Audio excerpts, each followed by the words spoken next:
Do you know what the deceased owned, and how do you find out? You know, when we are guiding our personal representatives, that's the person who is the executor of the estate, we give them some guidance to how to figure this out, because it's not always that obvious.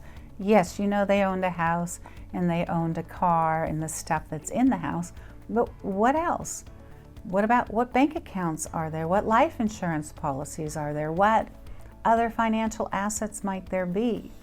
So if you are the executor of an estate, you are pretty much becoming a private detective to a certain extent.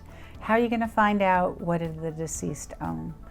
Look at their mail that comes in, because typically, especially if they're older folks, they might still be getting paper statements. But what if you've been tracking the mail and you're not seeing anything? Well, there might be the need to take this private detective work digitally, and there are people that can help you with that. But you can do your own, at least to get started. If you have been appointed by the court as an executor, you have more rights than if you didn't. So I'm not telling you if you have no rights to administer the estate, you should not be snooping digitally. If you have rights, you can. You can go to credit reporting and find out, okay, well, what credit cards were in the decedent's name? There are other sites that you can look to say, is there life insurance policies?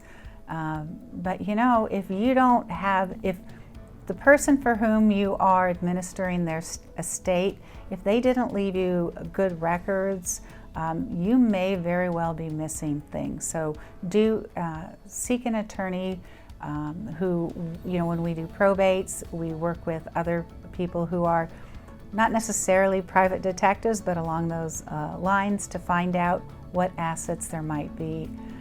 There's also state and unclaimed funds websites. So there's a lot of resources available, but do keep this in mind that if you are trying to find out what the decedent owned, that's a job and you might need help.